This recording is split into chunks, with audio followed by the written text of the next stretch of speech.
News নির্ভীকের পক্ষ থেকে সকলকে শুভেচ্ছা, অভিনন্দন, ভালোবাসা জানিয়ে নিউজ নির্ভীকে সকলকে স্বাগত জানাচ্ছি। আপনারা দেখছেন নিউজ নির্ভীক। আর আজ জাতীয় বিভাগে মোদি সরকারের নাগরিকত্ব সংশোধনী আইন লাগু করা নিয়ে দেখুন আরও একটা বিশেষ প্রতিবেদন, যার শিরোনাম হচ্ছে সিএ এর হাঁড়ি কাঠে মাথা কে দিতে চায়। গত 16ই মার্চ 2024 তারিখ শনিবার দৈনিক বর্তমান পত্রিকায় তন্ময় মল্লিক লিখেছেন এই বিশেষ নিবন্ধ। বর্তমান পত্রিকায় প্রকাশিত সেই নিবন্ধ অবলম্বনে আজকে আমাদের এই বিশেষ প্রতিবেদন। চলুন বিস্তারিত দেখে নেওয়া যাক। তন্ময় মল্লিক লিখেছেন, নীলরতন বিশ্বাস পেশায় গ্রামীণ চিকিৎসক, বাড়ি নদিয়ার ধানতলার পূর্ব নোয়াপাড়ায়। তার জন্ম এদেশে, কিন্তু তার বাবা এসেছিলেন বাংলাদেশ থেকে। তার পরিবারের সকলের আধার এবং ভোটার কার্ড রয়েছে। নাগরিকত্বের পাকা সার্টিফিকেটের জন্য আবেদন করবেন কিনা জানতে চাইতেই তার পাল্টা প্রশ্ন, কেন করব আবেদন? আমাদের তো সব আছে, আমরা তো এদেশের নাগরিক, এদেশেরই নাগরিক তো আমরা। তবে আমাদের কিছু আত্মীয় আছেন যারা 10-15 বছর আগে এদেশে এসেছেন, তাদের কেউ সরকারি চাকরিও করেছেন। তারা আবেদন করবেন না, কারণ অনেক নথি দিতে হবে। কোনো কারণে যদি মঞ্জুর না হলে তো সব গেল। কেউ কি আর স্বেচ্ছায় হাঁড়ি কাটে মাথা গলাতে চায়? পূর্ব বর্ধমান জেলার নসরতপুরের কিশোরীগঞ্জে গণেশ গোসাইয়ের বাড়ি। পেটের ব্যবস্থা করতেই তার দিন কেটে যায়, তবে সব খোঁজ খবর কিন্তু তিনি রাখেন। তাদের নাগরিকত্ব দিতেই যে আইন হয়েছে সেটাও তিনি জানেন। আবেদন করবেন কিনা জিজ্ঞাসা করতেই তেলে বেগুনে জ্বলে উঠলেন, বললেন কিছুতেই করব না। আমাদের কি সুখে থাকতে থাকতে ভূতে কিলিয়েছে? একদম করব না আবেদন। কাটোয়ার পানুহাটের বেশিরভাগই পূর্ববঙ্গ থেকে আসা পরিবার। সেই গ্রামেও সিএ নিয়ে কোনো হেলদোল নেই। উল্টে নতুন করে নাগরিকত্ব দেওয়ার কথা বলায় বেশিরভাগ মানুষই বেশ বিরক্ত। তাদের প্রশ্ন, ভোটের মুখে খুঁচিয়ে ঘা করার কি খুব দরকার ছিল? সত্যেন বাড়ি নীতিশ ঘরামিরা জানিয়ে দিয়েছেন কোনো মতেই তারা আবেদন করবেন না। উল্টে নীতিশবাবুর হুঁশিয়ারি, কেউ কাগজপত্র দেখতে এলে আগে তাঁরই নাগরিকত্বের প্রমাণ দেখতে চাইব, তারপর অন্য কথা। এতদিন এদেশে আছি, ভোট দিচ্ছি, এখন আবার নতুন করে নাগরিকত্ব নিতে হবে? ইয়ার কি হচ্ছে? তবে সিএ চালু হওয়ায় কালনার সাতগেছিয়া পঞ্চায়েতের পূর্ব শাহাপুরের শ্যামল ডাকুয়া কিন্তু বেজায় খুশি সিএ চালু হয়। তিনি নাগরিকত্বের জন্য আবেদন করবেন, যদিও তিনি বাংলাদেশ থেকে এসেছেন প্রায় 50 বছর হয়ে গিয়েছে। 50 বছর আগে তিনি বাংলাদেশ থেকে এসেছেন। তার ভোটার কার্ড, তার আধার কার্ড সব কিছু রয়েছে, ছেলের পাসপোর্টও রয়েছে, তবুও তিনি আবেদন করবেন। তার প্রথম কারণ নাকি প্রতিবেশীরা মাঝে মধ্যেই তাকে উদ্বাস্তু বলে কটাক্ষ করেন। নাগরিকত্ব পেলে সেটা আর শুনতে হবে না। আর দ্বিতীয় কারণ হচ্ছে কি জানেন? দ্বিতীয় কারণ হচ্ছে তাঁর বিশ্বাস, নরেন্দ্র মোদী যা করেন নরেন্দ্র মোদী সেটা মানুষের ভালোর জন্যই করেন। তাই প্রয়োজন থাক বা না থাক তিনি আবেদন করবেন, এটাই তার ইচ্ছা। তাই শ্যামল ডাকুয়া নাকি নীলরতন বিশ্বাস, কাদের পাল্লা ভারী সেটার প্রমাণ পাওয়া যাবে 24-এর এই লোকসভা ভোটে। শ্যামল বাবুরা সংখ্যায় বেশি হলে নির্বাচন ঘোষণার মুখে সিএ চালু করাটাই হবে বিজেপির মাস্টার স্ট্রোক। কিন্তু নীলরতন বাবুরা যদি সংখ্যায়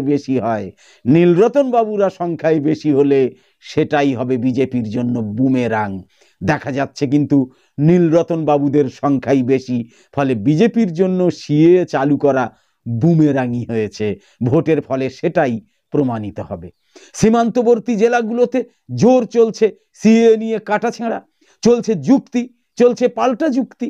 তাতে অনেকেই মনে করছেন এতদিন নাগরিকত্ব নামক যে গাজরটা ঝোলানো হচ্ছিল তা আসলে একটা ভয়ঙ্কর ফাঁদ।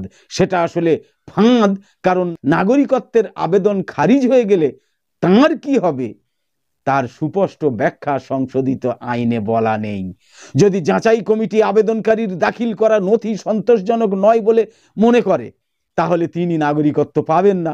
সেক্ষেত্রে কি তিনি অনুপ্রবেশকারী হয়ে যাবেন, নাকি ফের আবেদনের সুযোগ পাবেন? এরও কোনো সুস্পষ্ট ব্যাখ্যা দেওয়া নেই। সবচেয়ে বড় কথা, নাগরিকত্ব পাওয়ার জন্য যে সমস্ত প্রমাণ চাওয়া হচ্ছে তা জোগাড় করাই তো কঠিন। অশান্তির কারণে রাতারাতি এক কাপড়ে যারা সব কিছু ছেড়ে চলে এসেছেন, তাদের পক্ষে কি এই সব নথি আনা সম্ভব ছিল? তাছাড়া তারা কি করে প্রমাণ করবেন যে ধর্মীয় অত্যাচারের কারণেই তারা জন্মভূমি ছেড়ে ভারতে আসতে বাধ্য হয়েছেন? এটাই নাকি প্রমাণ করতে হবে। সিএতে কোথাও নাগরিকত্ব খারিজের কথা বলা নেই, কিন্তু সাম্প্রতিক আধার নম্বর লক হওয়ার ঘটনায় ঘাট ধাক্কা খাওয়ার ভয় বহু মানুষকেই তাড়া করে বেড়াচ্ছে। কারণ যাদের আধার নম্বর অচল হয়েছিল তারা প্রায় প্রত্যেকেই অন্য দেশ থেকে এসেছেন, আর তাদের বেশিরভাগই এসেছেন 2000 সালের পর। মুখ্যমন্ত্রীর হস্তক্ষেপে আধার নম্বর ফের চালু হয়েছে, কিন্তু সেটা কতদিন চালু থাকবে তার কোথাও গ্যারান্টি নেই, তার কোনো গ্যারান্টি নেই। এখন অনেকেই বলছেন তখন আধার নম্বর লক করে সিএ লাগুর রেকিটা সেরে ফেলা হয়েছে। আসল খেলাটা শুরু হবে নির্বাচনের পর, এই 24-এর লোকসভা নির্বাচনের পর। পূর্ব বর্ধমানের জামালপুরের সুপ্রসেন সরকারের লক হওয়া আধার নম্বর ফের চালু হয়েছে, কিন্তু তিনি স্বস্তিতে নেই। এই অবস্থায় সিএ চালু হওয়ায় আতঙ্ক তীব্র হয়েছে।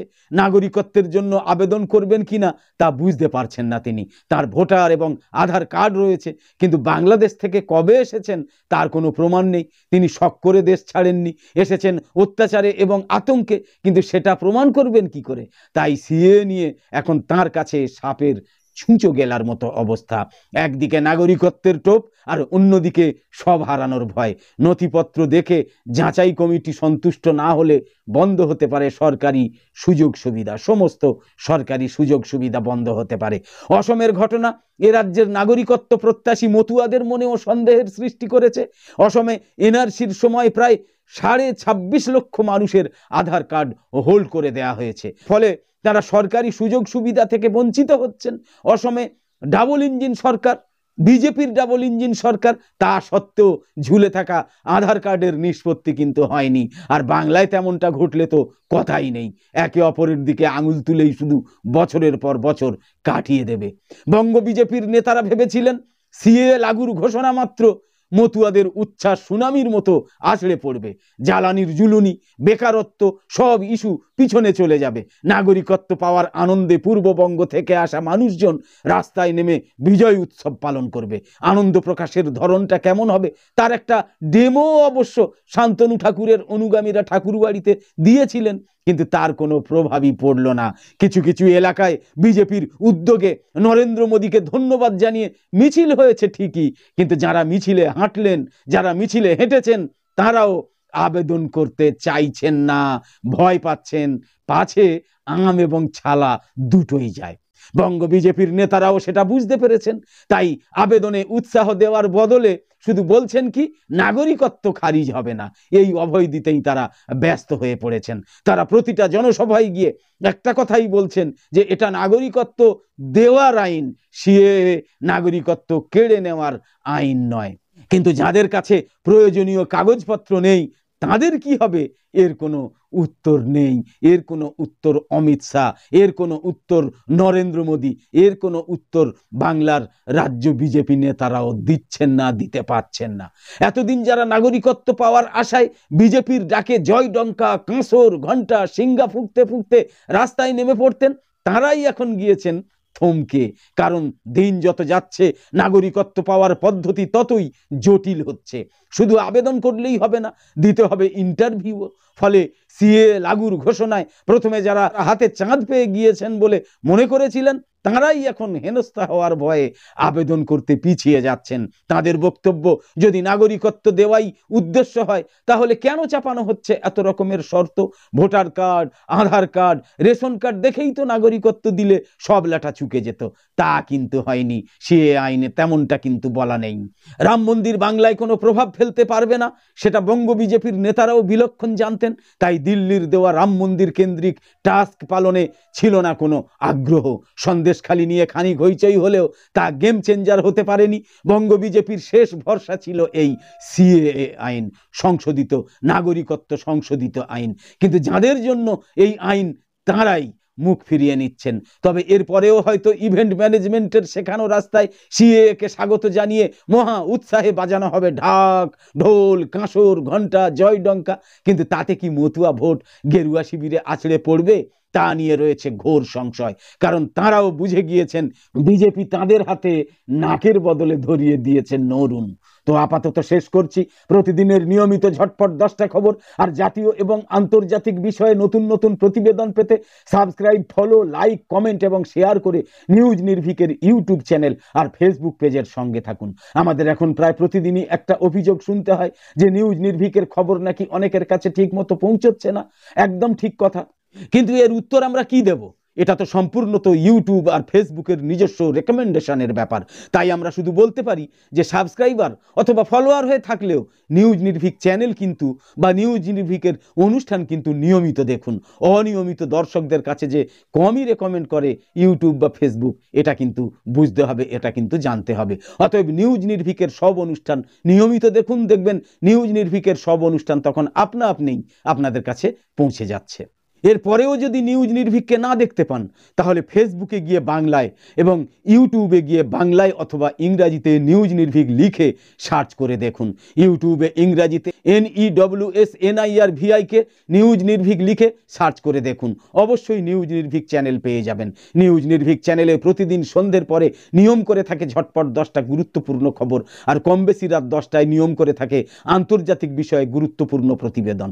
লোকসভা নির্বাচনের নির্ঘণ্ট ঘোষণা হয়ে গিয়েছে, অতএব এবার থেকে বেশি বেশি করে আমাদের ভারতবর্ষের পশ্চিমবঙ্গের এবং অন্যান্য রাজ্যের এই লোকসভা নির্বাচনের খবর থাকবে।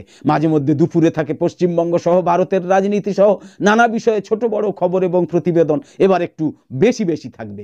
এছাড়াও অনিয়মিতভাবে থাকে আরও কিছু অনুষ্ঠান, আর থাকে রাজনৈতিক কিংবা অরাজনৈতিক যে কোনো সংগঠনের মিটিং, মিছিল, সভা সমাবেশ, এমনকি মেলা, খেলা, সাক্ষাৎকার ইত্যাদির মতো নানা ভিন্নধর্মী অনুষ্ঠানেরও লাইভ সম্প্রচার, সরাসরি সম্প্রচার।